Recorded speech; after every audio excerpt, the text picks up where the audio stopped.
समय की विशाल रेत में अफ्रीका अद्वितीय धन और प्रभाव का एक साम्राज्य उभरा। यह माली एम्पायर 14वीं शताब्दी के दौरान सभ्यता का एक प्रतीक था।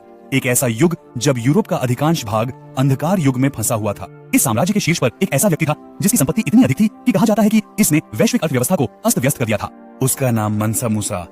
13वीं शताब्दी के उत्तरार्ध में जन्मे मनसा मूसा वर्ष 1312 में सिंहासन पर बैठे। मनसा शब्द का अर्थ सुल्तान या सम्राट है और मूसा माली एम्पायर ऑफ द 10वां शासक था। उनके शासनकाल में समृद्ध सांस्कृतिक विकास और साम्राज्य की सीमाओं ऑफ द अभूतपूर्व विस्तार हुआ। मनसा के रूप में मूसास के प्रारंभिक वर्ष सत्ता को मजबूत करने और साम्राज्य का विस्तार करने पर केंद्रित थे। उसने 24 शहरों पर विजय प्राप्त की, जिनमें से प्रत्येक के आसपास के जिले भी थे। उनका शासन अटलांटिक ओशन से लेकर सहारा रेगिस्तान ऑफ द किनारे तक फैला हुआ था, जो संसाधनों विशेष रूप से सोने से समृद्ध एक विशाल क्षेत्र था। इसमें कहा गया है कि उस समय माली के पास पुरानी दुनिया ऑफ द लगभग आधा सोना था, जो कि मूसास के नियंत्रण में था।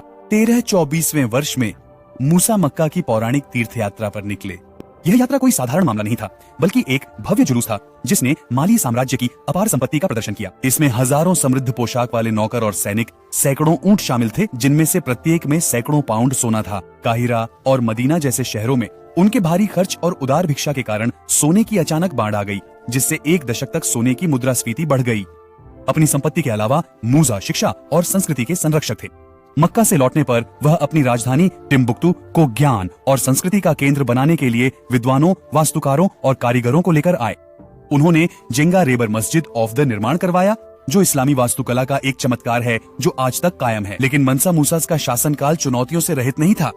अपनी तीर्थ यात्रा के दौरान सोने के उनके उदार वितरण का अर्थव्यवस्था पर लंबे समय तक प्रभाव रहा।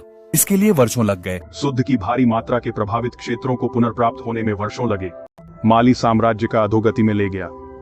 तो जरा मानसा मूसा की विरासत जीवित है। उसकी शासनकाल को एक हीरे के युग के रूप में समझा जाता है। मालिया एम्पायर का समय था जब धन, संस्कृति और शिक्षा का ग्लोबल हब था। उनकी कहानी एक अफ्रीकी जो एक प्रेरणा और एक ऐसी इतिहास की याद दिलाती है जो अक्सर लोगों के सामने नहीं आता। मनसा मूसा ने इतिहास में अब यूएसए के रूप में मानव सफलता की अनंत संभावनाओं को प्रमाणित करता है। एक राजा, एक धार्मिक मुस्लिम, एक कला का पात्रक और संभवतः दुनिया में सबसे समृद्ध व्यक्ति। उनकी कहानी उनके एम्पायर के सोने की तरह समय की रेत में चमकता है, एक भारतीय शक्ति के शानदार उदाहरण के रूप में। और समृद्धि, whether through their wealth, faith or support for arts and education, मनसा मूसा ने इतिहास पर अक्षर शासित छाप छोड़ी। अक्षांतर में एक छाप जो सदियों बाद भी आज भी आश्चर्य और प्रशंसा की प्रेरित करती है।